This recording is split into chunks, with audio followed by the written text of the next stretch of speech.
Oi, oi, oi, gente! Amei!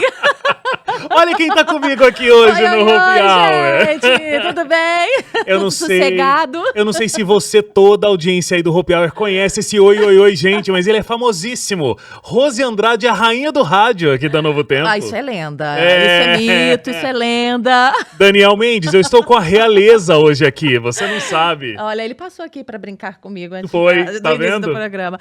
Obrigada pelo convite. Adorei! Aliás, eu esses dias, faz muito tempo, mandei uma bronca. Falei, Rose Meu. Andrade, você está sendo procurada. É verdade. Por que você não quer ir ao meu programa? Isso eu não falei. Isso eu não falei no podcast, mas eu falei no corredor quando eu encontrei com ela. É verdade. Não, eu vou, deixa passar a festa da rádio, né? Que foi preparativos ali de março até agosto. Foi bem pesado. E agora eu tô aqui. Muito feliz. Muito obrigada. E a gente tem uma convidada incrível hoje. Vamos falar de um assunto difícil, mas extremamente necessário. Então a Roberta Sara tá aqui com a gente. Daqui a pouco a gente vai contar um pouco da sua história, Roberta, dos seus livros, mas seja muito bem-vinda aqui ao Happy Hour, viu? Muito obrigada, Wagner, obrigada, Rose, que honra e que prazer estar aqui com vocês. Você tá aqui, ó, você viu, né, com a rainha do rádio. Olha, isso é lenda. Já deixa a gente meio nervosa. Não fique nervosa porque é lenda, depois eu te conto. Quando você souber a origem desse rainha do rádio, nos bastidores eu te conto. Mas, Rose, você hoje apresenta na Rádio Novo Tempo o Vida e Saúde. Verdade. Que é das 11 ao meio-dia? Isso, de 11 ao meio-dia.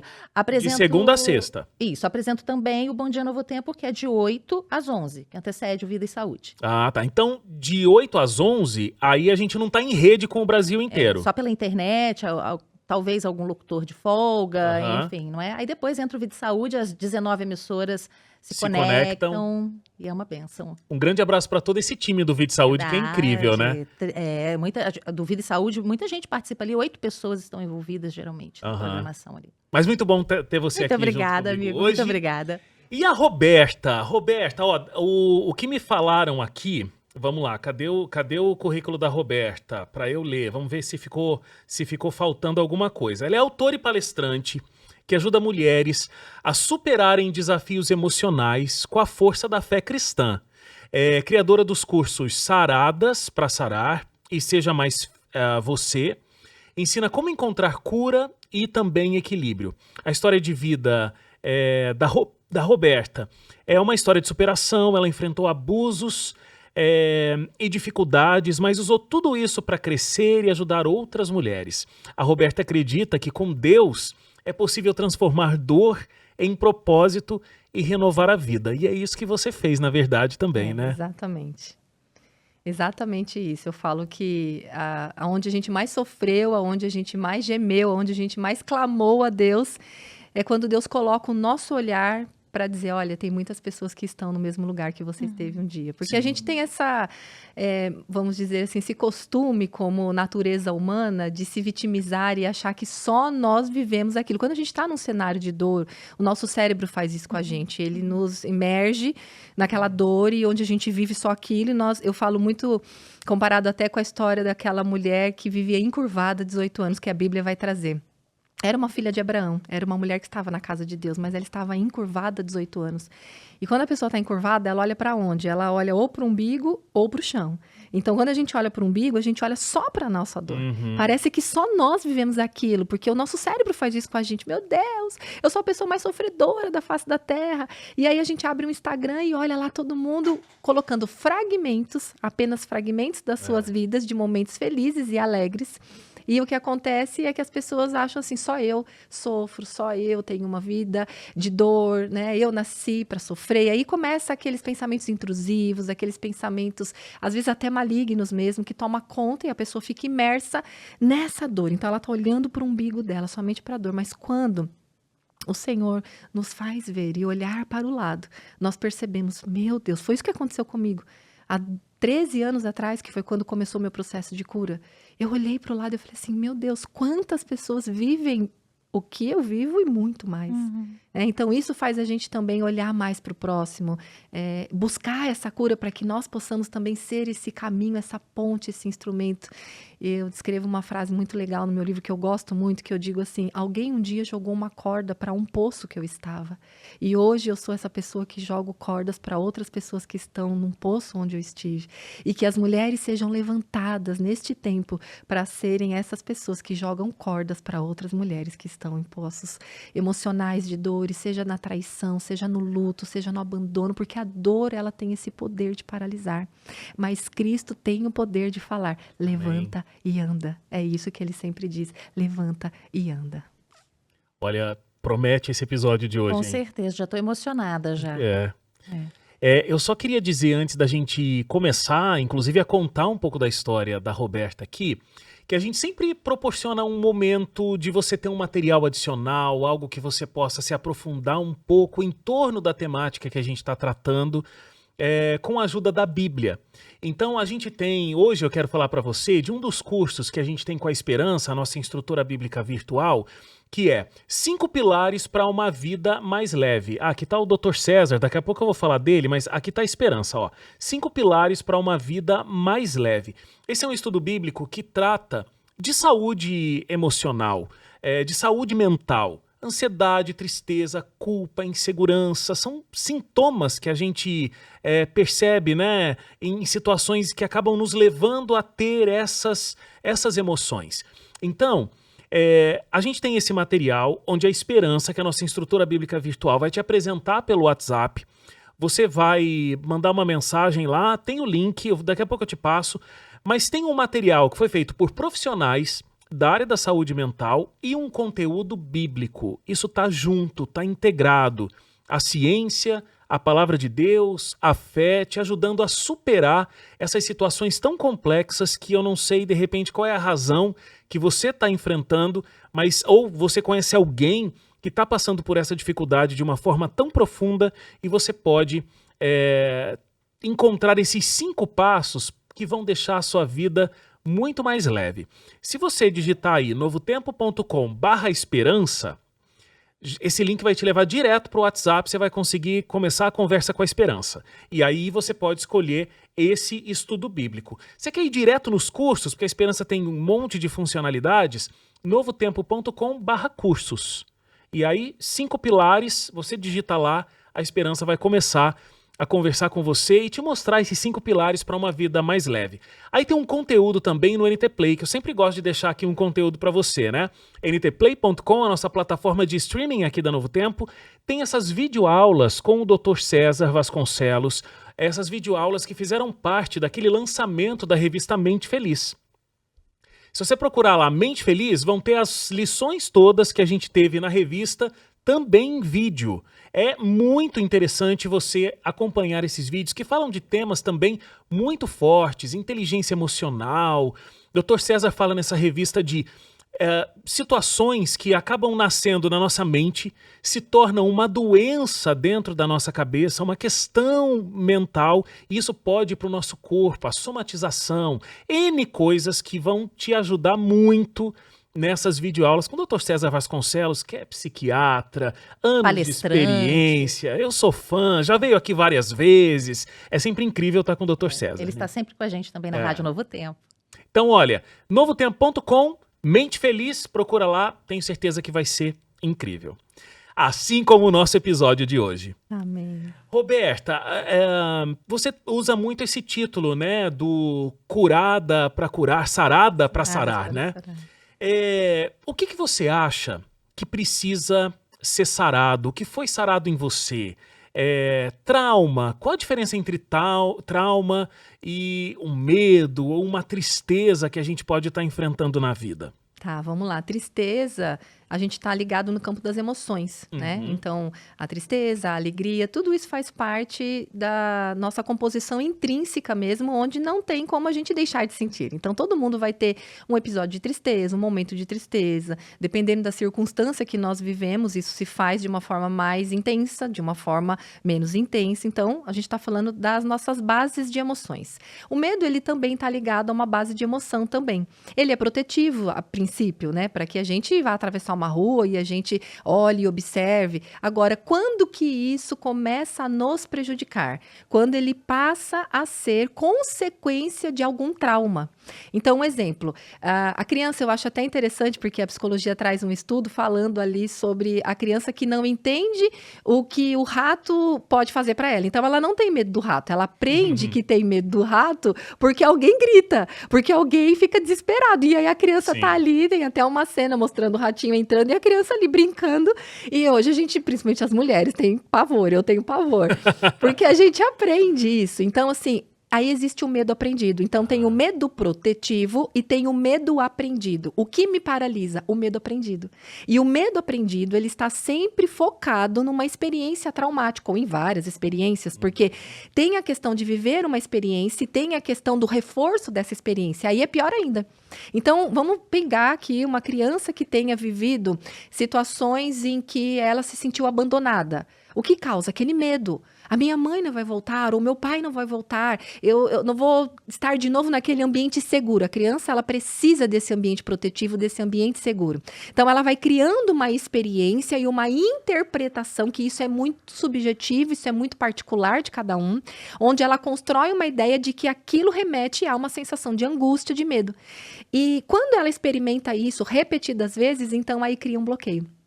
Aí, quando o medo vira um bloqueio, aí realmente é uma questão de ser tratada mais em terapia ou mais em ações mesmo que trabalham essas questões. E aí é importante a gente olhar para isso e entender onde nasceu. Essa é a questão. E provavelmente vai estar num trauma. E aí, o que é o trauma? O trauma, diferente do que a gente muitas vezes imagina, que é só as coisas catastróficas, ou só o abuso, ou uma rejeição, alguém que foi adotado porque os pais não quiseram, enfim. Na realidade, o trauma, a definição da psicologia, é tudo aquilo que não foi bem digerido. Tudo aquilo que eu vivi com forte impacto emocional que eu não consegui dar conta naquele momento. Então, imagina que uma criança pode ter vivido uma experiência... Eu vou dizer até simples aqui, mas assim, muito marcante, de que ela tá apertada para ir no banheiro. E ela pede para ir para a professora para ir ao banheiro. Hoje em dia, graças a Deus, a gente tem leis que favorecem um pouco essa questão. Mas antigamente os professores eram bem rígidos. Então, não pode ir ao banheiro, é só tal horário. E quantas histórias eu já ouvi atendendo pacientes de que escapou, fiz o xixi ali. Então, ali ela viveu uma experiência que gerou uma sensação de vergonha, um sentimento de exposição, de humilhação, pronto, criou um trauma. Ela não digeriu aquilo bem, entende? Então, assim, pode ser uma coisa de uma necessidade básica, não precisa ser necessariamente algo que a gente fale... Claramente você... isso é um trauma, isso marca a pessoa de uma maneira absurda. Não, às vezes um passarinho que morreu, às vezes... Augusto Cury conta essa história de que o passarinho dele morreu quando ele tinha 5 anos de idade e a mãe dele não tinha muita sabedoria, ela tinha alguns problemas também psíquicos e ela culpou a ele. O passarinho morreu porque você não deu comida. E ele conta da experiência dele, do quanto ele se sentiu culpado por conta dessa fala da mãe. Então, entende como, às vezes, pode ser a morte de um cachorrinho, às vezes pode ser a perda de uma avó querida, de um avô que era tão presente. Então, é muito subjetivo para cada um. E sim, tudo aquilo que tem um forte impacto emocional, que não foi muito bem digerido pelo nosso inconsciente, e que pela questão do consciente mesmo, né? E que trouxe um sofrimento, que trouxe uma certa angústia, isso fica reprimido. Fica guardado. E a grande questão é, se ficasse guardado, e eu tô lá com 40 anos de idade, 50 anos de idade, e eu não me lembro disso e tá tudo bem e vida que segue, maravilha. O problema é que aquilo que é enterrado vivo nunca morre. Então, enquanto aquela memória não for acessada, bem digerida, reprocessada, ressignificada, curada, olhado pela visão do adulto hoje, não mais da criança que não conseguia compreender o que era aquilo, isso governa as nossas emoções e os nossos comportamentos. Então, por isso que existem os padrões comportamentais, as repetições de padrão. Por quê? É o meu inconsciente que está me governando. Sim. Não é a minha decisão. Eu posso... E aí, é por isso que entra Cristo. Porque o que a Bíblia nos diz? Que nós temos o livre-arbítrio, correto? Só que se nós pensarmos que o nosso livre-arbítrio está contaminado pelo pecado. Quando que o nosso livre-arbítrio passa a ser de fato livre? Quando ele nos liberta. foi para a liberdade que Cristo nos libertou. Então, enquanto eu não submeto a minha história a Cristo, enquanto eu não curo a minha história com Cristo, as minhas decisões, ainda que eu queira, como Paulo vai dizer, o bem que quero fazer não faço, mas o mal que não quero fazer, esse continuo fazendo. Por quê? Porque é a dor do trauma, que é pecado, o trauma é pecado, porque é tudo aquilo que vai contra a vontade e o plano de Deus para a nossa vida, né? Então, acaba que ocasiona esses tipos de sentimentos. Então, a questão do trauma é uma resposta emocional que o nosso telespectador, internauta, ouvinte, nós mesmos aqui, vamos dar diante de um evento que vai mexer com a nossa identidade, com as nossas particularidades. Exato. E você trouxe, né, você expôs os seus traumas e o seu processo de cura no livro. Foi. No livro maravilhoso, Saradas para Sarar. Fiquei curiosa com o nome. Aí tem um jogo com o seu nome, que é Roberta Sara, também um jogo de palavras, não é? Você vê como Deus já tinha estabelecido sobre mim. A Bíblia vai dizer em Efésios que Deus nos escolheu antes da fundação do mundo e nos adotou como filhos para o bom propósito dele. Então eu falo que quando Deus instruiu a minha mãe a colocar o nome de Sara, acredito que ali realmente já tinha essa marca de cura sobre a minha vida mesmo. Porque às vezes as pessoas perguntam brincando, é um nome artístico? É um nome artístico, porque é muito Sara, né? É Roberta Sara, Sarados para Sara. Eu falei, porque aqui é pura cura. Né? Mas não é artístico, não. É o meu nome mesmo, de origem. Mas fala um pouco mais do livro. O que a gente vai encontrar aí? E como é que isso vai trazer essa cura? Né? Como é que as pessoas vão ser saradas ao entrar em contato com essa cura? Você disse em algum lugar que, inclusive, o livro é meio que um diário do que foi acontecendo com você, né? Esse livro, ele é muito curioso, porque, na verdade, eu falava, assim, na minha adolescência, que um dia eu escreveria um livro por conta de tantas histórias difíceis que eu já tinha vivido. Mas eu falava de uma maneira aleatória, não tinha um propósito, pelo menos não consciente. Acredito que já no mundo espiritual existia, mas conscientemente não tinha ainda. E eu sempre gostei muito de escrever em diários, desde a minha adolescência. Acredito que era a única forma que eu conseguia externar a dor, porque eu era muito sozinha, eu era muito solitária. Eu não convivia com o meu pai biológico, nunca o conheci, nem com a minha mãe. Eu tive momentos com a minha mãe, períodos em que eu convivi com a minha mãe, mas era muita distância, era muito abandono emocional também. Então era uma dor. Imagina uma criança viver, né, dentro de outras coisas que eu posso contar aqui depois, mas assim, era uma vida sempre muito solitária. Então o diário era meu melhor amigo.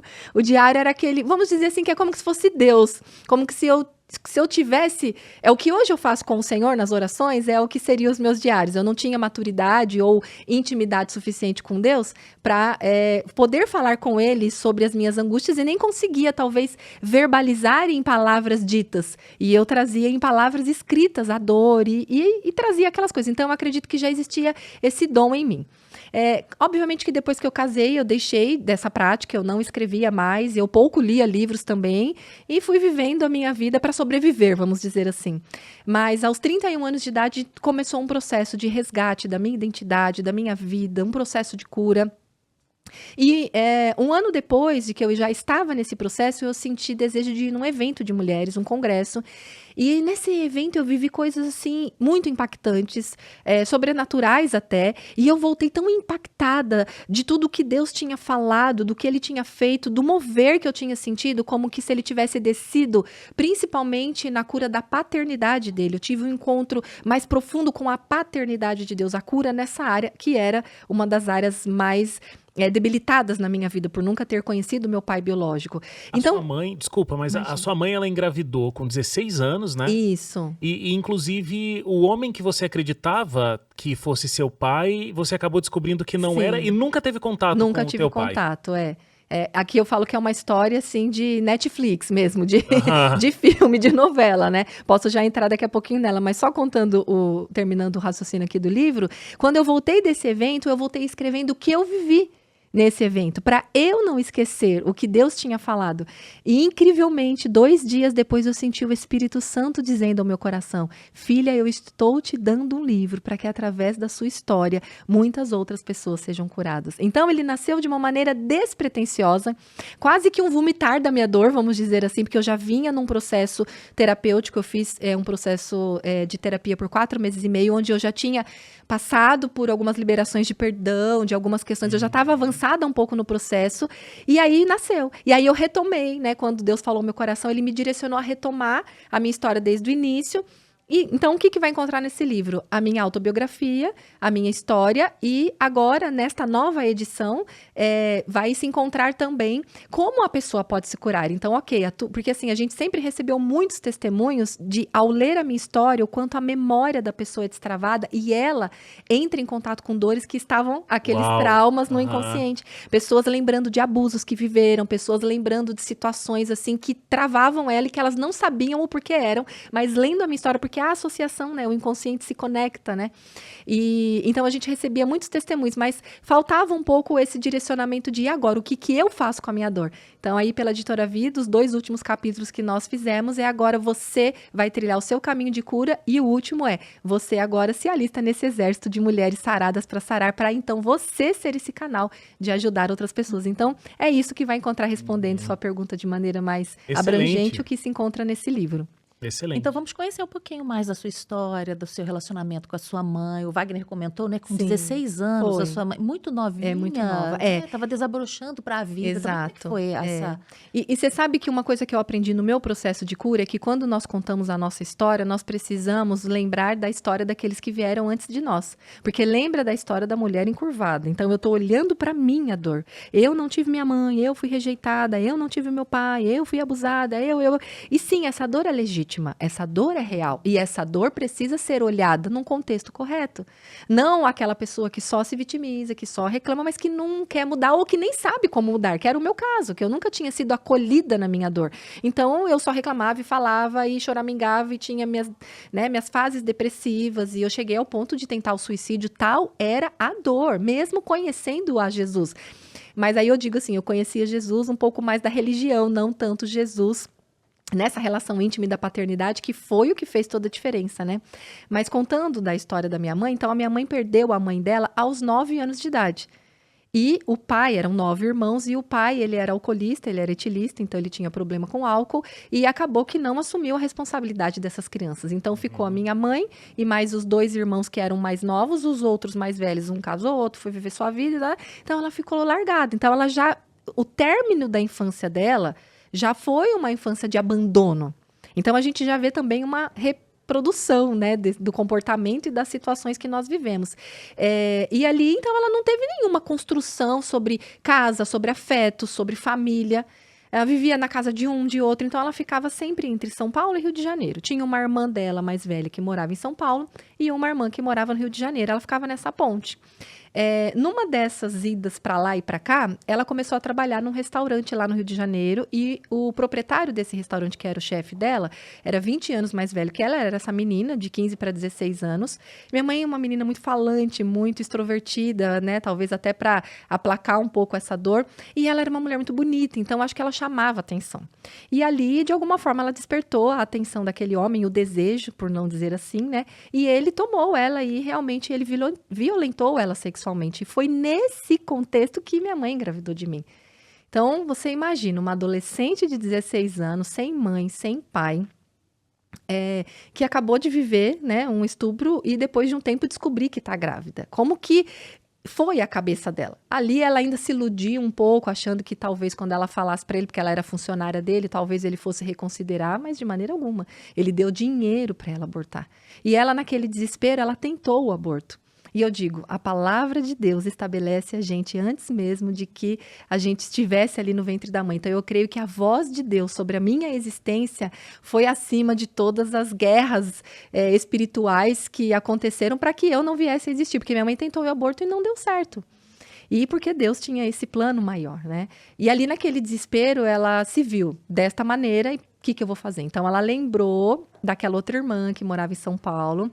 E nessa irmã que ela morava em São Paulo, tinha uma vizinha que era uma mulher mais velha também, que acolhia ela às vezes, que era uma mulher muito boa. Sabe aquela pessoa que você fala assim, eu posso contar com aquela pessoa? Sim. E ela tinha um trelelezinho com o filho dessa mulher. Não era um namoro, não era um relacionamento sério, mas ela era meio apaixonada, já tinha ficado alguns momentos com ele. E ela pensou, uma ideia, eu vou falar que a Roberta é filha desse homem, porque pelo menos eu sei que tem uma casa ali.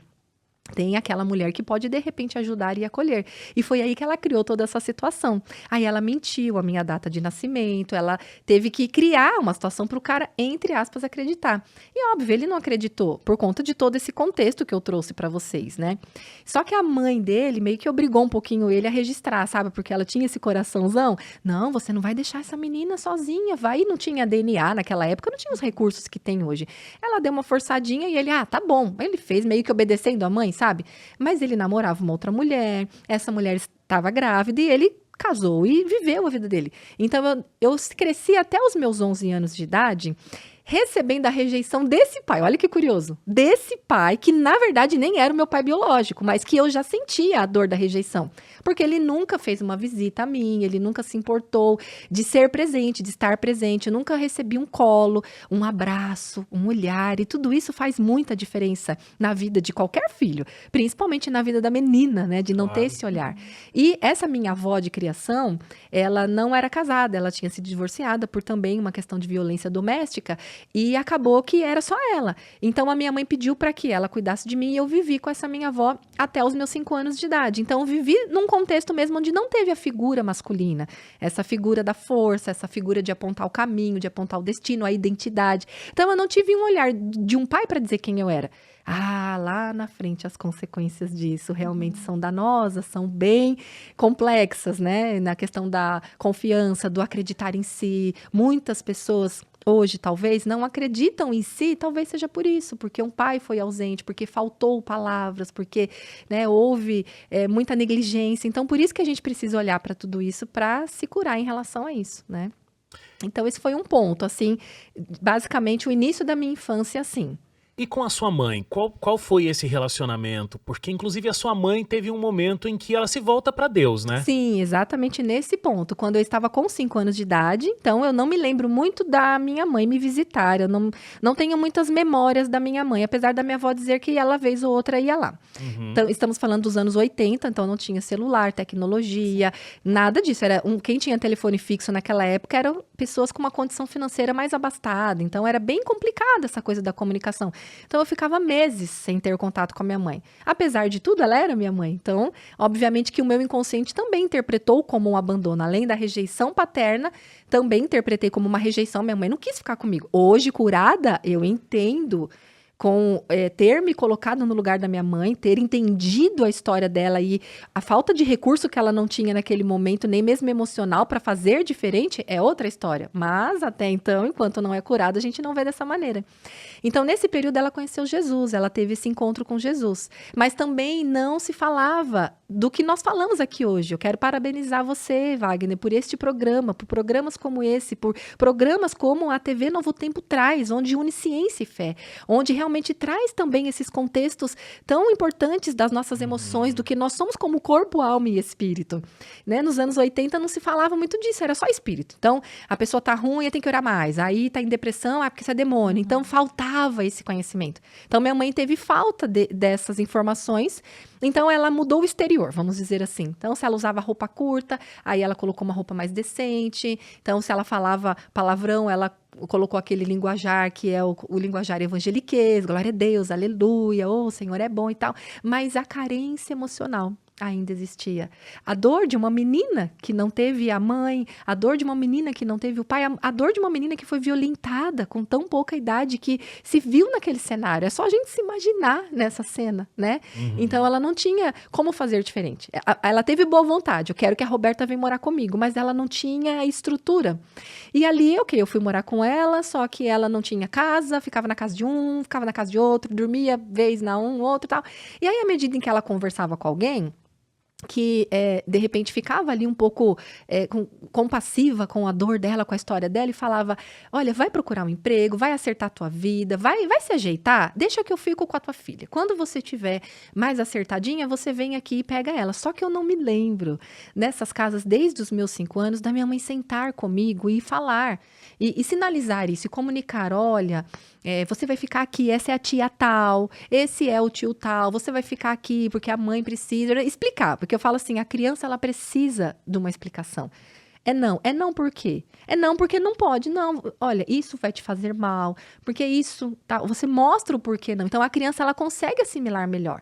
E ali, sem ter explicações, de repente eu me via numa casa estranha. Com pessoas que eu não sabia quem era. Então, você imagina o medo.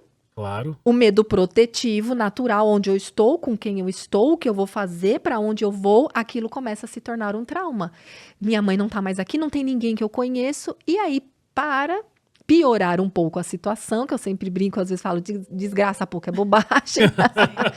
Nessas casas em que eu passei, desde os meus 5 anos, eu fui vítima de abuso sexual. Então, eu me lembro já da primeira casa que eu vivi, que inclusive era um tio de van escolar, que na época a gente chamava de peru escolar, e você vê como que esses homens, eles estão em cenários e em lugares propícios para eles atuarem ali naquele pecado e naquela maldade mesmo, né?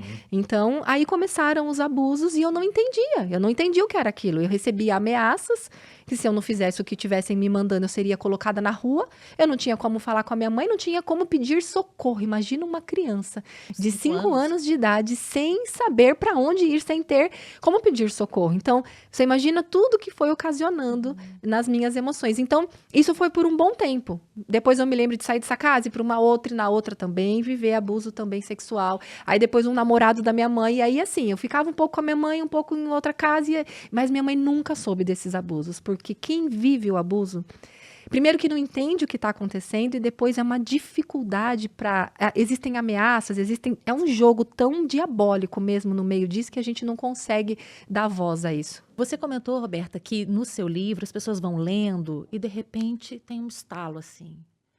Nossa, me lembrei de um abuso. Quando aconteceu isso na sua vida? Porque com 5 anos, uma criança nem sabe o que é abuso. Exato. Mas você que não tinha informação ali, né? Não tinha rede de proteção. Sim. Quando foi que realmente você disse, era abuso? Foi num outro abuso. A minha mãe, vamos lá, então, só para contextualizar aqui. Então, quando eu estava com 11 anos de idade, um dia eu voltava, porque aquela minha avó de criação... Eu passava as férias na casa dela. Minha mãe me levou para morar nessas casas que ficava para lá e para cá, mas eu ia passar as férias na casa da minha avó. Aliás, era o único momento de criança, era a única, hoje ainda é a única lembrança boa que eu tenho da minha infância, né? De crianças brincando, de uma vida normal e saudável, ainda que eu não tivesse a figura de um pai, mas um pouquinho, pelo menos, de uma vida normal. E dessas minhas férias, eu voltei da casa da minha avó, eu tinha visto o meu pai, que eu até então acreditava que ele era o meu pai, dar atenção para aquela minha irmã, daquela gestação, que a namorada dele estava grávida, que ele se casou, nós tínhamos diferença muito pouca, de 5 meses de vida. E eu vi ele pegando ela no colo. Eu vi ele fazendo um carinho nela, coisa que era o meu sonho, era a minha vontade, era o meu desejo. E eu voltei muito triste. Eu já era uma criança depressiva, eu chorava sempre, todas as noites eu dormia chorando, ouvindo aquelas músicas bem melodramáticas para ativar toda, né, as conexões neurais, porque é o vício da tristeza mesmo. Eu até descrevo no meu livro, Ciclos Emocionais Viciantes, o vício da tristeza, porque vai se construindo mesmo essa dor como um vício. E aí, quando eu voltei chorando, desesperada, mãe, ele não me ama, ele não tá nem aí pra mim e tal. A minha mãe, coitada, no auge dos 28 anos dela, da sabedoria, né, que não tinha, dessa falta de conhecimento, para tentar aplacar a minha dor, ela tentou trazer uma resposta, só que a resposta foi pior do que, né? Mas hoje eu entendo que todas as coisas cooperam. E claro que foi necessário, senão eu não estaria aqui hoje contando a minha história. Ser uma pessoa com muitos problemas psíquicos sem entender, porque quando o cérebro não entende, ele não consegue se curar. Então, ela falou, não, nem chora por ele não, ele nem é seu pai. Ela falou assim, como se fosse uma coisa simples. Não, seu pai é um homem que eu trabalhei num restaurante, ele era 20 anos mais velho do que eu. Quando eu engravidei, ele deu dinheiro para eu abortar. Eu tentei o aborto, mas daí não deu certo, você nasceu, né? Você tinha quantos anos? 11 Eu ia anos. fazer a mesma pergunta. 11 anos. Menina, que loucura. Eu me lembro, como é tão marcante, eu me lembro da cena, do ambiente onde eu tava, que tinha ao lado, tudo assim.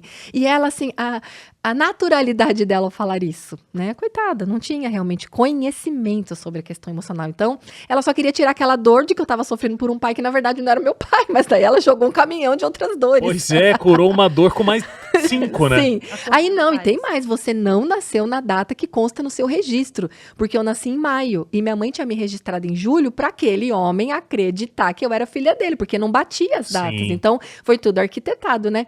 E ela terminou assim, se você quiser comemorar o seu aniversário ano que vem, em maio, tá tudo bem. Eu, oi? Você pensa assim, aí o teu inconsciente faz assim, peraí que eu não posso surtar. E isso leva a pessoa à loucura. Depois que você estava na adolescência, 11 anos, nem tinha recurso para isso emocional. Exatamente. Então, assim, acho que o meu inconsciente fez...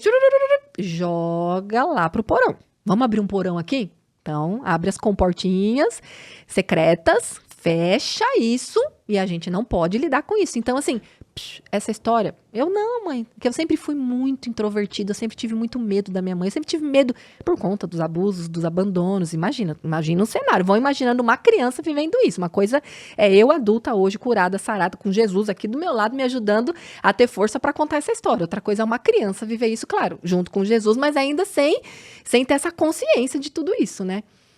E então ali naquele momento eu guardei aquela história, não se fala mais nisso, pronto. Passado pouco tempo, a minha mãe se envolveu com um homem que ela adquiriu o vírus do HIV, né? Por conta, né, dessas questões emocionais e das carências emocionais, acaba escolhendo pessoas que só reforçam o senso de não valor. Depois que esse homem morreu, ela conheceu um outro homem. E aí esse homem, ela engravidou dele. E aí, naquele momento, parecia então que o cenário ia mudar. Eu ia ter uma família. Ali pareceu que pela primeira vez na vida, agora eu vou ser feliz. Porque o meu maior sonho era ter um pai, uma mãe e um irmão ou irmão que fosse, tipo, uma família. Né? E esse homem tão carinhoso, tão amoroso, e eu ali, né, acreditando que ele fosse realmente cumprir o papel de pai, eu o chamava de pai. Aí eu sentava no colo dele, e aí começou aos poucos também, isso eu já estava na fase dos 12 para 13, com corpo, já adolescente, já mocinha, aí começaram os abusos de maneira mais intensa. Então eu vivi 3 anos, ali até os meus 14, quase 15 anos de abusos intensos do meu padrasto. E ainda assim, é tão louco isso que, apesar de eu ser angustiante, ser desesperador e eu não querer e ter um medo absurdo, a coerção e a maneira como ele me manipulava era tão nojenta que eu não conseguia me defender, eu não fui ensinada a me defender. Uhum. Então eu acreditava que eu tinha que me submeter àquilo. Por isso que eu falo, nós precisamos ensinar as crianças a gritarem, sair correndo, falar qualquer coisa, tipo assim, sabe? Se defender. Porque quando você não é ensinado a se defender, você acredita que você tem que viver aquilo. Diferenciar o toque, não exato, do carinho, do amor. O que é carinho, o que é amor? Porque a criança confunde tudo isso também, Sim. né? E aí o que acontece? Teve uma madrugada, uma manhã. O que acontece? Ele sempre ia, fora os abusos que ele fazia, eu acordada, normal, nas obrigações ali, eu sempre via ele saindo do meu quarto, assim, de cueca. E aquilo me incomodava. E eu falava às vezes pra minha mãe, ele tá saindo do meu quarto, ele tá indo à noite lá no meu quarto. Aí ele, eu fui cobrir ela, porque ela tava com frio, porque não sei o que, dando uma de pai protetor. E minha mãe não queria ver, né, eu acho, né? Porque também era uma dor dela, que ela também já tinha passado por isso. Então, ela não queria muito ver. E eu também não entendi o que era. E eu dormia mesmo sono pesado. Primeiro que adolescente já tem um sono pesado. Segundo, que o inconsciente trava mesmo a gente, congela quando a gente está vivendo algo. Então, eu não sei o que ele fazia comigo enquanto eu dormia. Eu não sei mesmo até hoje. O que eu sei é que eu acordei uma manhã fatídica com o meu shorts cortado na região íntima. E ali, eu era tão... inocente ao mesmo tempo e sem conhecimento, e como tudo que eu tinha aprendido sobre religião era diabo ou Deus. Então, eu achava, olha o nível de inocência, aos 14 anos de idade, que o diabo tinha cortado meus shorts. Mas eu achava que era o diabo que a gente aprende na igreja sobre diabo. E eu acordei, mãe, olha o que o diabo fez com meus shorts. E aí, óbvio, né? Ali não tinha como ela mais não entender a situação. E aí, na hora, ela falou, eu sei que diabo foi. E aí foi uma revolução lá em casa, uma bagunça, aí chamou pastor e não sei quem, diácono, e chama as pessoas, e minha mãe me botou pra fora. Vai um pouco pra fora com a tua irmã, tinha a minha irmãzinha, né? Vai um pouco pra fora, e eu lá, naquela angústia, sem saber o que tá acontecendo. Mas, ao mesmo tempo, assim, parece que tá chegando, respondendo a tua pergunta, né? Parece que tá chegando essa resposta. Eu acho que eu vou entender hoje o que tava acontecendo comigo todos esses anos, né? E ali, passou um tempo, ela me chamou. Aí ela me chamou... Né, estava a pastora, estava a minha mãe, estava o meu padrasto. E ela olhou para mim e ela falou, tanto que eu evitei que você sofresse o mesmo que eu sofri. E não teve jeito, né?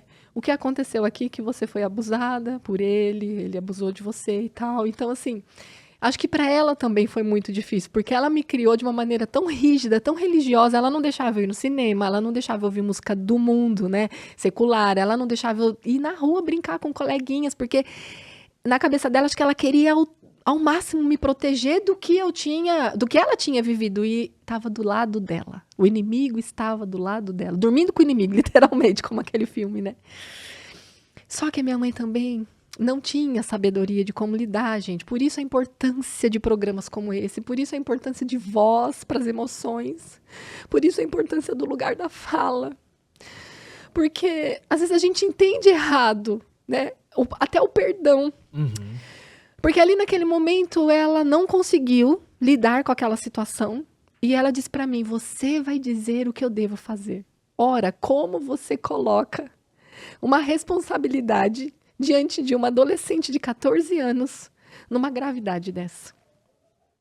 E na minha cabeça, no contexto religioso que eu aprendi, nós temos que perdoar. Só que hoje eu entendo que perdoar não é continuar num relacionamento abusivo. Perdoar não é continuar apanhando da pessoa. Sim. Perdoar é sempre. O perdão, ele deve existir sempre para você ser liberta. Cristo nos ordenou perdoar, porque ele nos perdoou primeiro. Mas estar debaixo de um relacionamento, continuar com alguém, sabe, que tem ações assim, desta maneira, aí eu já não concordo. E ali, mas eu não tinha entendimento, e eu falei: mãe, se a Bíblia ensina a perdoar, a gente tem que perdoar. E eu acho que ela também entendia esse perdoar com continuar. E ela continuou com ele. E eu vou dizer para vocês que no meu processo de cura, o que mais pesou, claro que o abuso assim foi uma longa jornada de cura, que na verdade quem pagou essa conta foi meu marido, né? Porque daí é a representatividade masculina, então minha maior dificuldade e os maiores complexos que eu tive nessa área foi em relação ao meu casamento.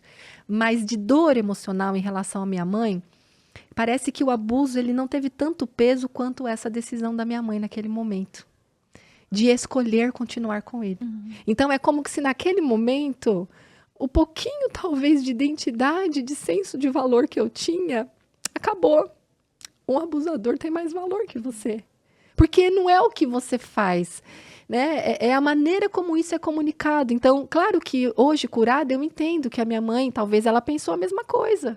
Que ela tinha que ficar. Talvez até pelo vírus do HIV que ela tinha, talvez ela tinha medo de ter passado para ele. Eu não sei que jogo que existia ali. Talvez era uma dependência emocional dela, que ela não conseguia. Talvez ele ameaçou ela. Eu não sei o quê. Eu não tenho essas respostas, porque a minha mãe morreu, eu tinha 14 anos, então pouco tempo depois dessa situação ela já adoeceu gravemente, acredito que isso mexeu com ela de uma maneira drástica, e logo depois, meses depois, ela faleceu, e a gente nunca pôde conversar mais sobre isso. Uau! É uma história muito forte e com uma nuance muito profunda, né? Porque, inclusive, naquele momento ela colocou o peso sobre você, né? Sim. Você já estava numa situação extremamente complexa de todo mundo tá entendendo o que estava acontecendo, uma vergonha, um reconhecimento, porque, infelizmente, a vítima, ela se coloca num papel de que ela tem algum tipo de culpa, ou algum tipo de vergonha pelo que aconteceu, né? E aí você ainda tinha o peso de julgar, tá? Então, qual vai ser a sentença que ele vai ter? E naquele momento você encontrou que a saída era essa forma de perdão. Agora, você fala da sua cura emocional e de como foi um longo percurso, né? Para que tudo isso tivesse sido entendido, revisitado, ressignificado e hoje, né, sarada para sarar. Mas e o que o espiritual teve de relação com isso? Porque em algum momento, né, Rose, ela comentou, olha, era uma religião muito assim, né? Deus e o diabo. Sim. Quando é que a religião tomou nuances um pouco mais profundas na tua vida e te ajudou nesse processo de cura? Olha, foi realmente quando alguém, acho que conseguiu traduzir o amor de Deus por mim.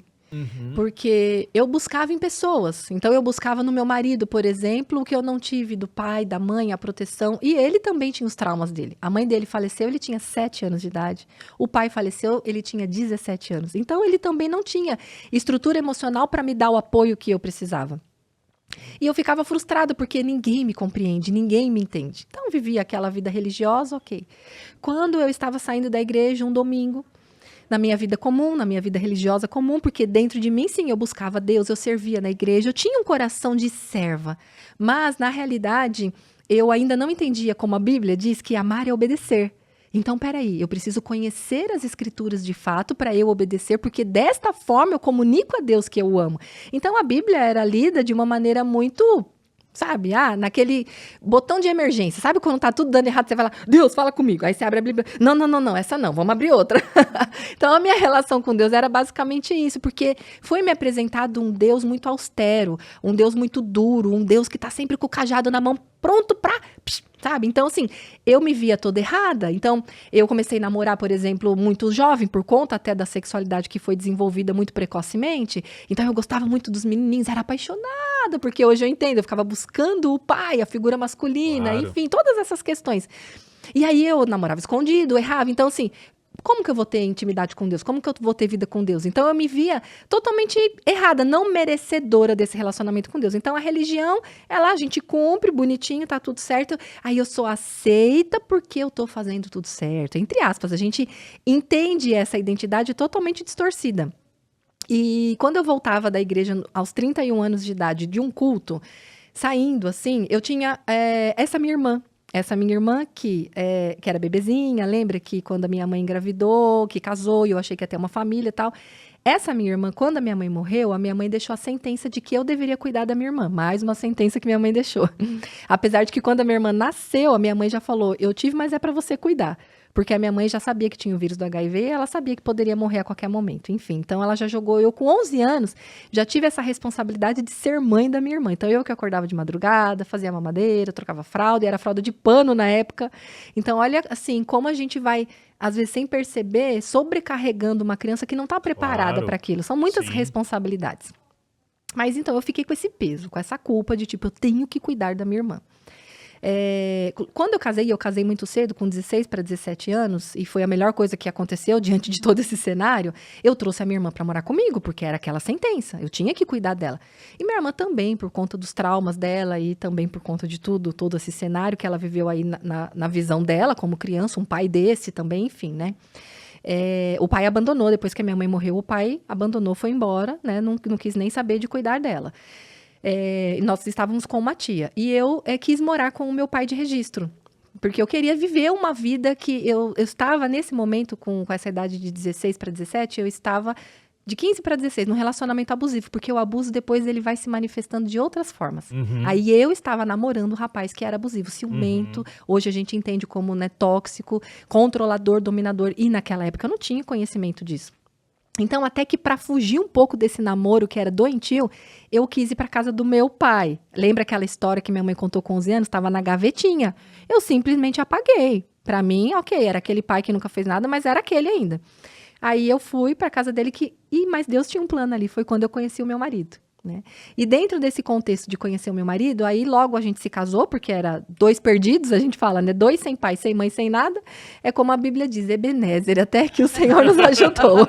E vamos se juntar e ver se a vida tá melhor vamos a partir de ver, agora. Só Deus, a graça dele. E quando eu levei a minha irmã para morar comigo, então ok, tamo ali. Quando a minha irmã fez 18 anos de idade, ela saiu de casa. E a minha irmã, ela repetiu o mesmo padrão da minha mãe. De escolhas erradas, de parceiros errados. Pensa, não conviveu com ela, mas olha a força da repetição familiar, olha a força da repetição de padrão. E ali, quando ela saiu de casa, eu entrei numa depressão profunda. Eu fiquei muito mal, porque aí veio tudo à tona. As emoções assim, foram acordadas. tudo, ali, né? exatamente, o caos se instalou mesmo. Aí eu, sabe, deu um clique, assim, tipo assim, eu olhava pro meu RG e eu via ali o nome do pai. Mentira. A data de nascimento. Mentira.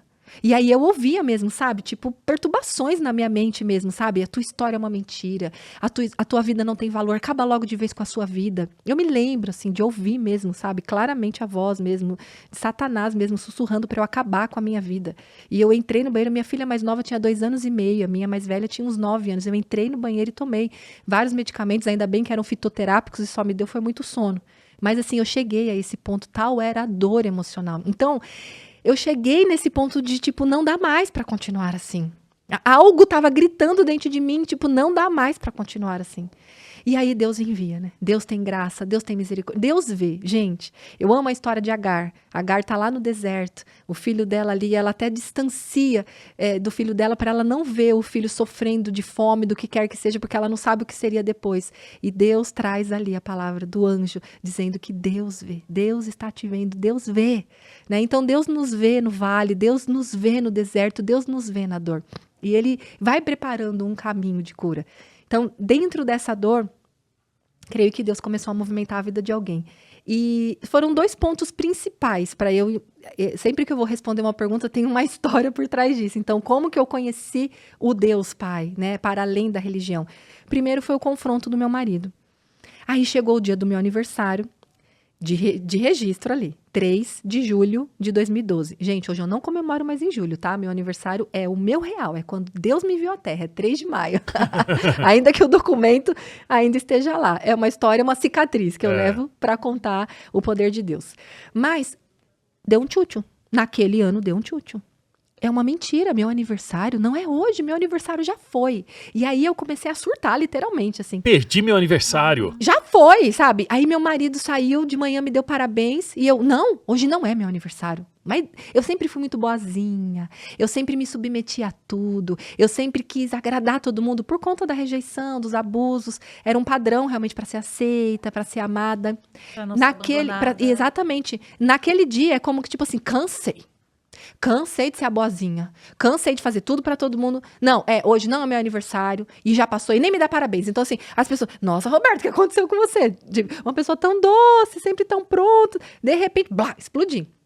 E eu chorei aquele dia todo. Eu passei aquele meu aniversário chorando o dia todo. Quando o meu marido voltou, achando que eu estaria um pouco melhor, nada, tava pior. Aí eu acredito que Deus permitiu que ele me desse um chacoalhão, sabe? Porque às vezes quando a gente tá lá olhando pro umbigo, pra dor, a gente quer o quê? Que as pessoas lambam a nossa ferida. Dá uma lambidinha na ferida. Sim. Ai, coitadinha de você. Nossa, olha, não teve pai, mãe. Olha, foi abusada, aconteceu isso. Mas isso não levanta ninguém. Eu gosto muito da passagem quando Jesus chega no tanque de Betesda, João 5. Aquele homem paralítico há 38 anos ali. Jesus chega e fala para ele, você quer ser curado? Qual é a primeira resposta dele? Não é quero, é vitimização. Ah, mas ninguém me ajuda. Quando o anjo vem, mexe a água no tanque, ninguém vai lá, ninguém... Eu brinco isso nas minhas ministrações, eu falo, fosse rolando, não consegue andar? Rola, acha um jeito de chegar lá. Mas não é, porque a gente paralisa nesse vitimismo de que é tão bom que... Né? É óbvio que eu não menosprezo a depressão, eu já tive depressão e tem vários fatores da depressão. Mas também tem um tipo de depressão que ela acaba tendo um ganho secundário. Onde as pessoas sabem que eu sou tão fragilzinha e que eu vou ficar aqui mesmo. Porque aqui é melhor, né? Então fica nesse lugar, entre aspas, que é desconfortável, mas que já se tornou confortável para a pessoa, né? E ali, naquele dia, o meu marido voltou e falou assim, não, peraí, alguma coisa tá muito errada. Você não é a crente da família? Porque eu era a religiosa, que ia pra igreja todo domingo, que servia no ministério infantil, que ficava julgando ele, condenando ele, porque você não vai pra igreja, porque você isso, porque aquilo e tal. E aí ele falou, mas você não é a crente? Tá muito estranho, você vai pra igreja, parece que você pega todos os demônios lá e volta perturbada. Você é egoísta. Ele falou assim, o passado, claro, ele não tinha, né? Ele não era a pessoa preparada para isso, né? Mas ele me despertou para algo e foi muito bom. E ele assim, passado já foi, acabou. Ah, não tive pai, não tive... Olha as suas filhas, olha a sua casa, olha a sua família, olha o que Deus te deu. Eu realmente não conseguia ver. E a dor faz isso, a dor cega. A dor faz você ficar olhando só para o que você não teve e não te permite ver o que Deus te deu. Deus tinha realizado o meu sonho, uma família. Eu tinha um marido que me amava, eu tinha 2 filhas lindas, saudáveis, e eu não estava conseguindo ser a mãe que elas mereciam por causa da minha dor. Então eu estava perpetuando as minhas feridas na vida das minhas filhas, porque eu não parei para olhar a minha dor, porque eu nem sabia que eu tinha uma dor, porque eu nem sabia, porque eu não ouvia sobre isso. Então ele trouxe esse espelho. E ele falou, vai buscar ajuda. Vai se tratar, você precisa de ajuda. Aí, lógico, o jeito delicado dele, que eu brinco, ele tá sendo transformado por Deus, mas ele era um Shrek. Beijo pro meu Shrek. Você é louca, você tá louca, você precisa se tratar.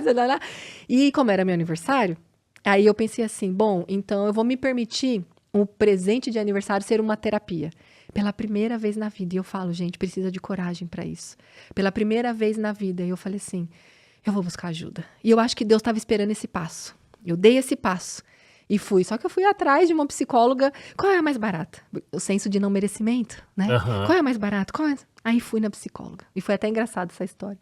Eu olhei para ela, ela era jovenzinha, parecia que tinha assim, né? Uns 16 anos de idade. E eu cheguei, era 30 minutos. Quanto tempo a gente tá aqui, né? Não contei nem... Não tem como, né? Não tem quase como uma hora toda a história, então. Em meia hora... Aí ela assim... olha, eu vou ser sincera com você. Eu não vou dar conta, porque eu acabei de me formar. E ela foi sincera, e foi muito bom. Foi uma excelente Sim, psicóloga, sim, né? Exatamente. Exatamente, Mas porque- pensa uma pessoa doente. Claro, com O certeza. que eu pensei? Eu saí dali. Não tem jeito pra você. Nem pagando. Nem a psicóloga dá conta. Profissional dá conta. Por quê? Porque tem situações, e agora eu olho pra você e falo, tem situações, Deus vai usar pessoas sim, mas tem situações que primeiro é o espiritual. Ninguém vai dar conta, nenhum ser humano vai dar conta, porque só Jesus dá conta. E no meu caso era isso, só Jesus ia dar conta. E ali eu saí frustrada, mas uma semana depois, eu tinha pedido ajuda a Deus. Que ele me ajudasse nesse processo, que ele me encaminhasse nesse processo. E uma semana depois, uma psicóloga que atendia voluntariamente na igreja, que era uma mulher que também já tinha vivido uma dor, e que ela era uma mulher sarada, que estava sarando outras vidas, ela estava jogando corda para outras pessoas. Ela perguntou da minha irmã. Contei tudo isso porque tudo começa. Então eu falo, até a minha maior dor, que foi a saída da minha irmã de casa, ocasionou essa cura. Uhum. Porque ela perguntou, nunca mais eu vi sua irmã. Ai, a dor estava ali ainda. A culpa, o peso, tudo aquilo que minha mãe tem que cuidar dela. E eu me sentia frustrada, me sentia, né, não tinha dado conta do pedido da minha mãe, enfim.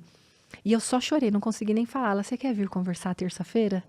E ali naquela, era um domingo, era um final de culto. Na terça-feira ela me atendeu. E aí foram 3 horas.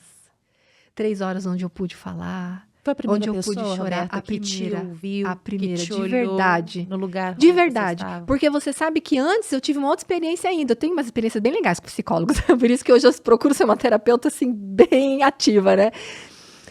Uma chefe minha, isso uns anos antes desse processo, talvez uns 3, 4 anos antes desse processo, uma chefe minha, quando eu tive a tentativa de suicídio e que ela descobriu, ela falou, você precisa de ajuda, eu vou mandar você para um psicólogo. Foi a primeira vez que eu passei num psicólogo.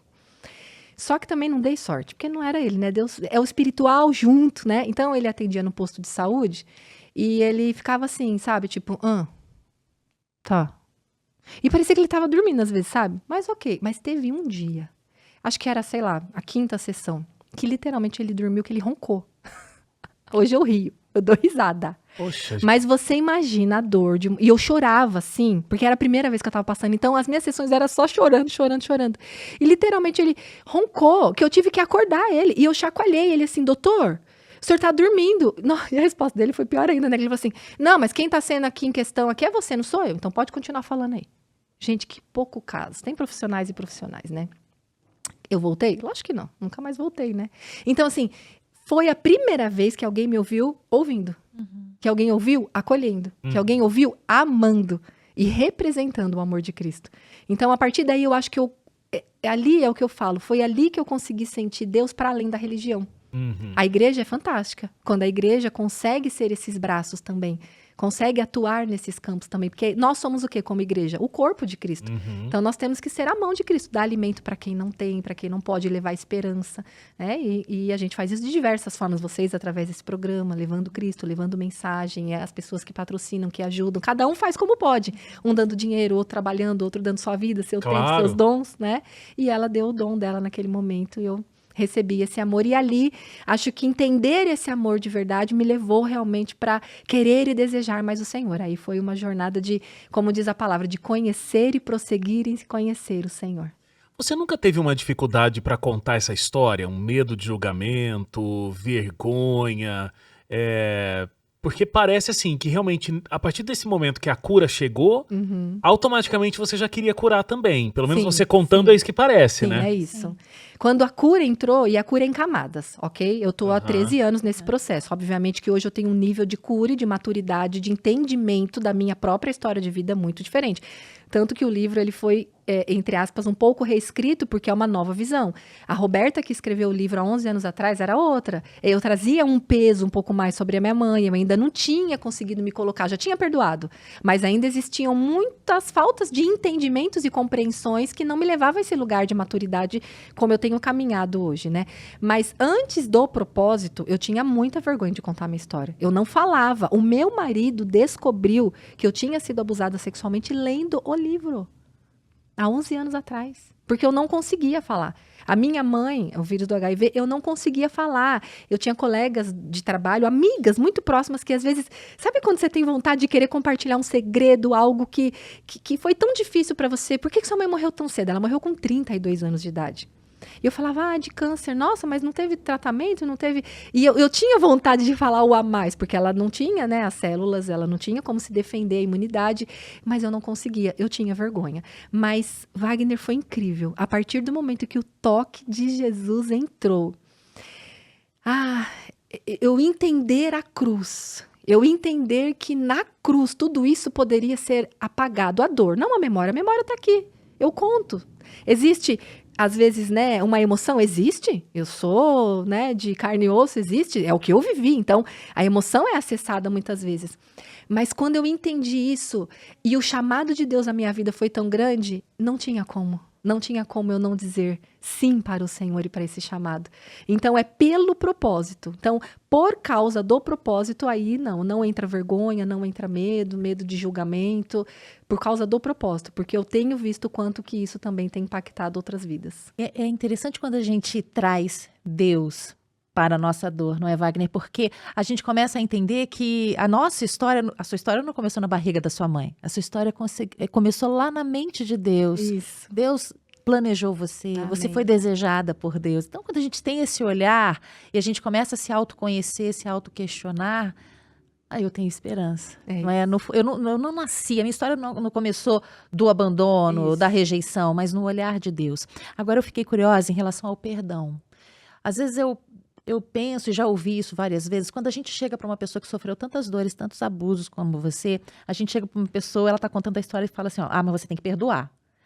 Parece que é quase uma violência, uma outra violência. Não, você tem que perdoar. Não é? Não, peraí. Aí você entra num conflito. Uma culpa, Deus, porque eu tenho você que perdoar. Tá peraí, então, como é que funcionou para você? Porque perdão é um processo. É um passo de cada vez. Porque eu vou falar de perdão sem ter entendido o que aconteceu comigo, sem ter elaborado, sem ter ressignificado, para depois eu realmente oferecer ao outro. Como que aconteceu com você? Como é que foi essa questão do perdão? Eu acho que o primeiro ponto é ter sido acolhida na minha dor. Eu acho que essa foi a primeira questão importante, que foi com a psicóloga que eu trilhei esse caminho de perdão, claro, com a ajuda do Senhor para que eu conseguisse expressar isso. Mas então o fato de primeiro ela ouvir. Então eu acho que à medida em que eu fui soltando, que eu fui falando, e do jeito que estava, se era com raiva, se era... Então, assim, isso já vai amenizando um pouco. Então, teve esse lugar de acolhimento. O outro ponto importante que eu já descrevi aqui foi entender o amor de Cristo. Então, eu acho que entender o amor de Cristo me fez ver que eu também errava, que eu também tinha minhas falhas. E aí, o Senhor parece que foi abrindo os meus olhos para eu também ver que eu falhava com as minhas filhas em determinados aspectos. Ok, em escalas diferentes, esferas diferentes, mas... Então, eu também preciso do perdão. Então, eu entendi que eu também precisava. E ali, de um jeito muito gracioso, ela conseguiu me conduzir a... Hoje, filha, vamos falar o seguinte, sobre o que você viveu e vamos deixar isso na cruz de Cristo? Foi lindo.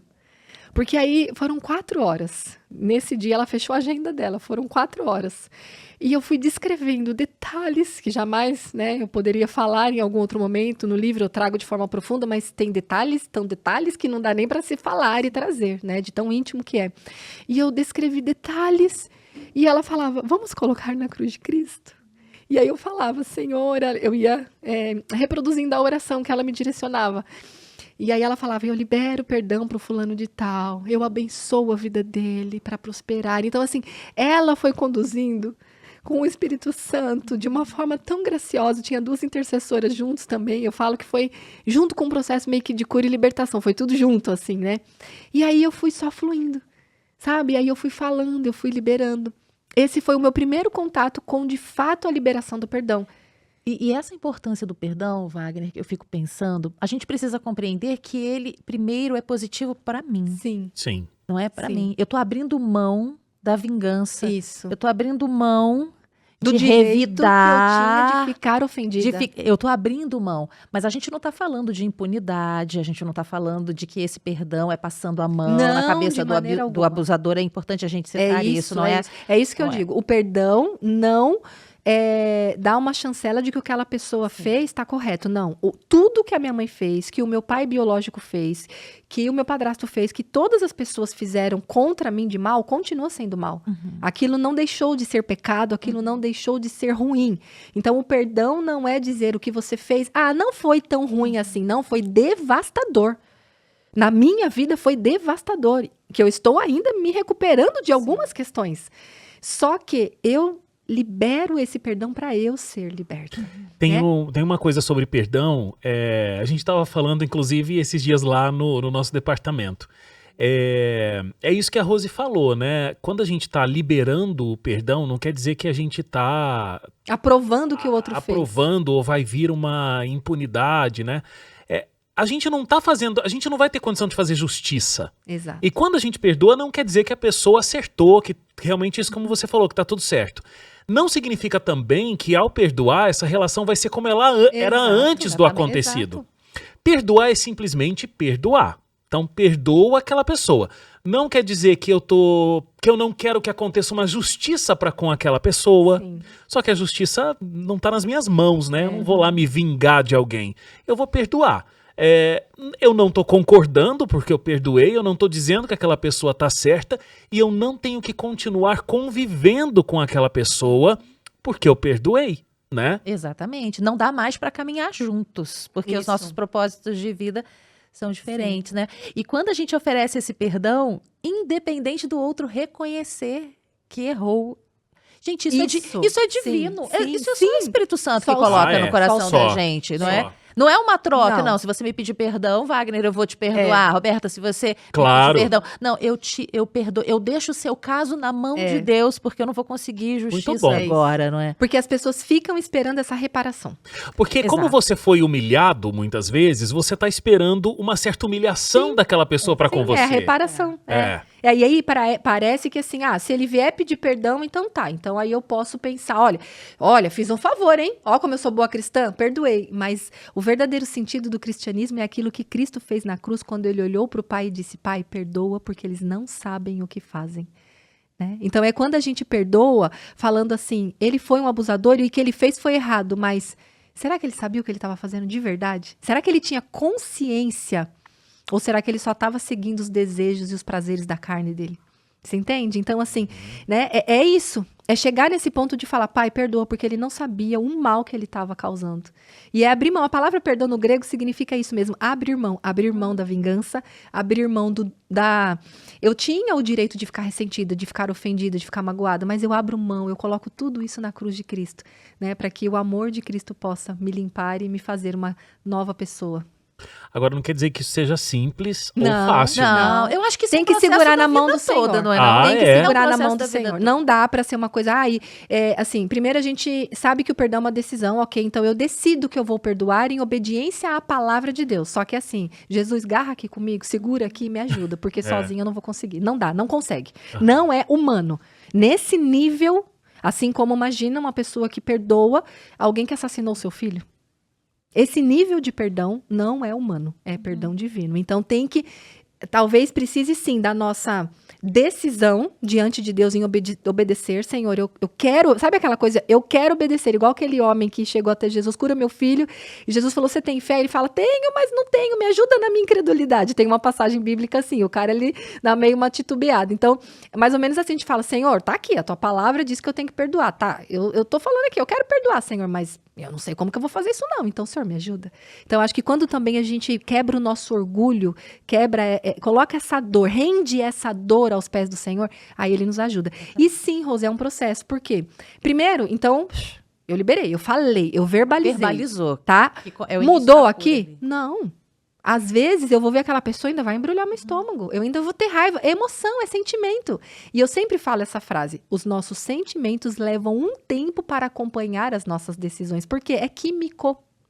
É químico. Neurociência. Então, assim, a gente tem aqui, conexões neurais. Existe uma marca rolando aqui no teu cérebro, uma estrutura física que te gera sentimentos. Então, eu preciso o quê? Reprogramar isso. Eu preciso diminuir a força dessas conexões agora no modo de eu abençoo, Senhor, não sabia o que fazia, Senhor. Então, eu vou reproduzindo, eu vou novamente inserindo uma informação em que aos poucos isso vai, às vezes, e isso depende de cada pessoa. Tem pessoas que em 2, 3 meses, ok, tem pessoas que levam 1 ano para falar, olha, desde o dia que eu fiz aquela oração até agora, de falar, nossa, me percebi agora, eu não sinto nada mesmo. Tem pessoas que pode levar 1 ano ou mais. O importante é permanecer na decisão que você tomou de continuar abençoando e perdoando. E o Wagner, Roberta, a gente leva o abuso, não é só na relação com o outro homem ou com a outra mulher. O abuso, ele tudo que você vê passa por aquela lente do abuso. Até com um amigo, Sim. o que você permite que o outro faça com você, o que você não permite. Exato. Então, o A sua abuso autoestima. é Sim. tudo. Então, se a gente não conversa, se a gente não resolve, se a gente não toca na ferida, mesmo com nó na garganta. Então, o processo da cura também causa muita dor. Muita dor, mas é necessário, porque se a gente não resolve isso, às vezes até o jeito que uma pessoa fala com seu chefe, responde um filho, a roupa que usa, a escolha, tem o abuso envolvido ali. Tem tudo envolvido, é verdade. Eu vou deixar que façam comigo o que querem, porque se eu fizer, eu posso estar sendo uma abusadora também. Ou é o padrão que eu aprendi, eu tenho que me calar e receber tudo. Sim, porque é assim, a porque vida é assim. Aí Eu você sei fazer diferente, né? Talvez você vai precisar de uma outra referência, de um outro modo de viver na sua observação, no seu dia a dia. Não, é possível fazer desse jeito? Que interessante. Eu até tô pensando nisso, e você lida, né, tentando trazer essa cura para outras mulheres, principalmente, mas quais seriam os sinais de que realmente uma cura se estabeleceu, né? Bom, eu acho que primeiro o caminho da cura.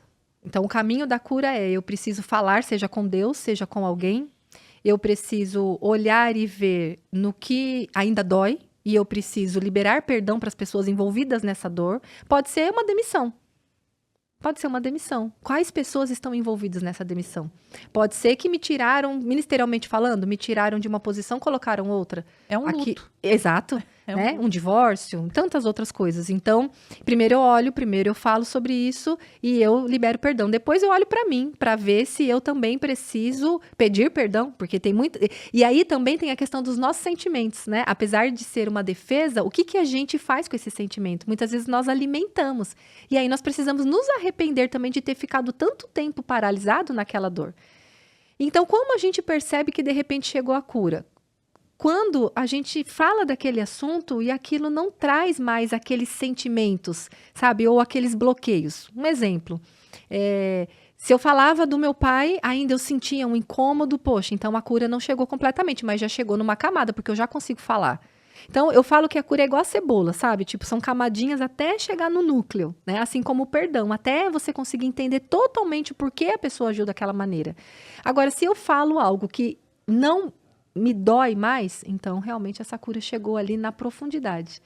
Porque é a cura da dor, não é a amnésia, não é apagar a história, mas é a cura da dor. Então, se eu consigo falar, ainda que eu seja visitada de emoções, mas não me desperta mais raiva, não me desperta mais sentimento de vingança, não me desperta mais aquele desconforto, aquela angústia, qualquer sintoma que a gente perceba que aqui deu, né, uma ativada em alguma coisinha. Então, aí realmente chegou. Mas assim, e a cura ela é em várias escalas, em várias etapas, em várias áreas. Por exemplo, uma pessoa, de repente, ela pode se sentir muito inferiorizada.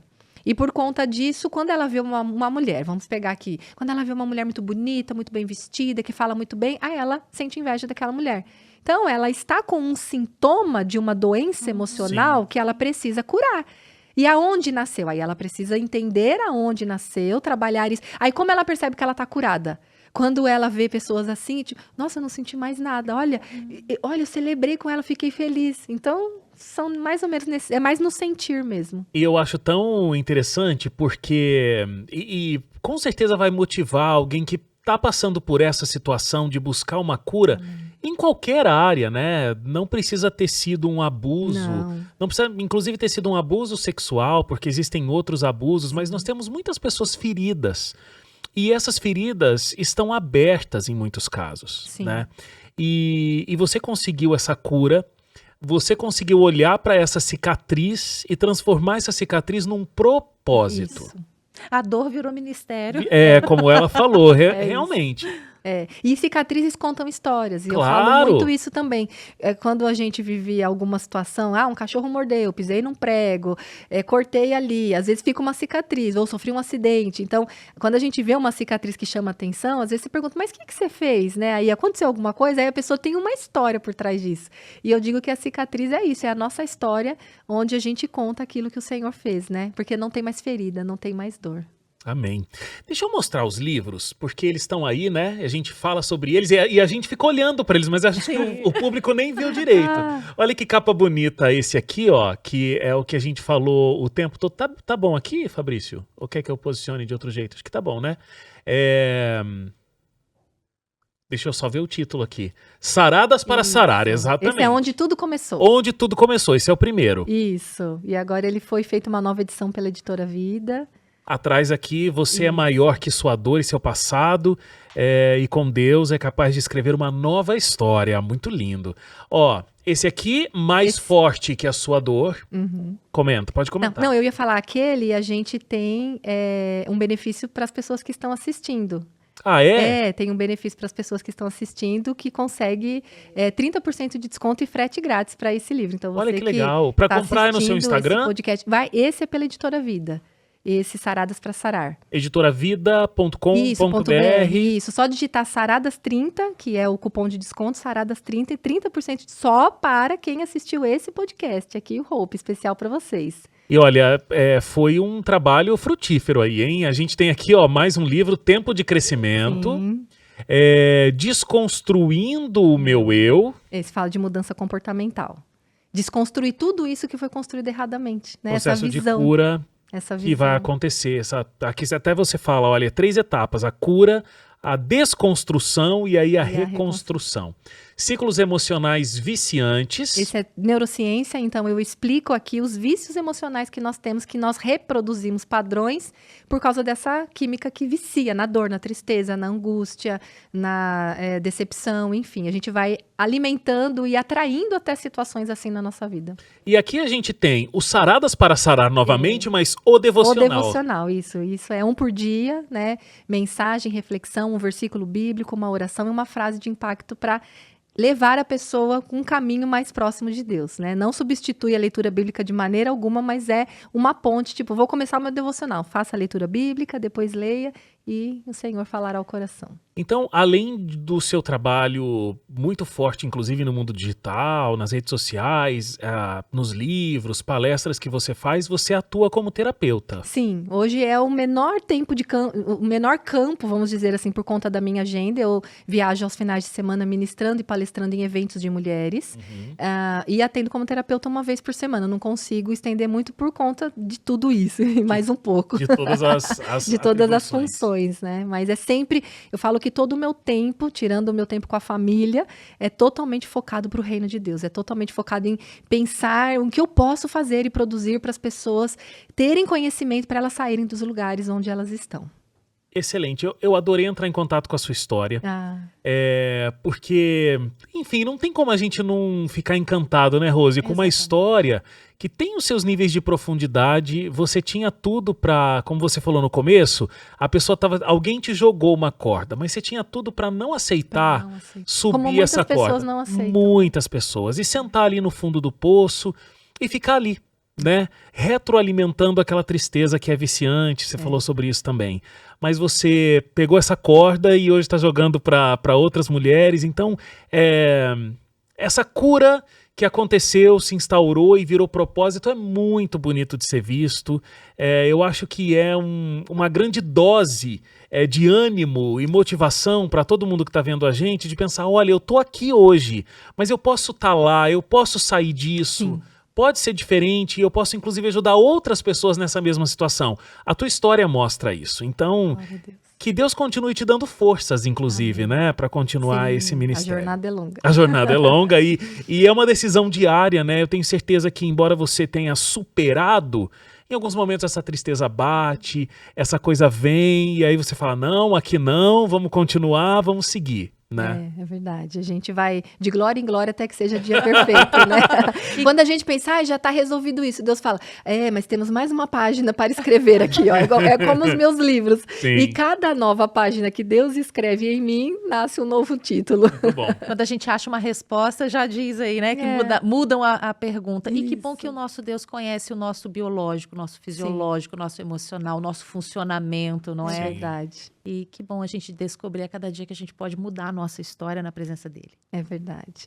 A mensagem que eu deixo é exatamente o nome do podcast, né? A esperança.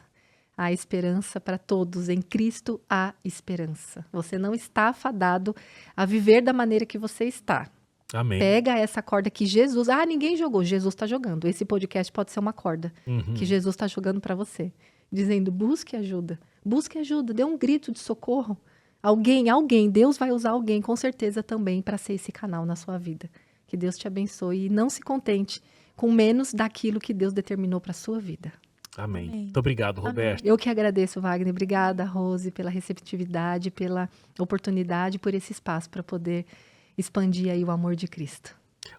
Rose, adorei. Muito obrigado também, tá? gostei Volta mais muito. vezes. Você me convida? Com certeza, Ótimo. com certeza.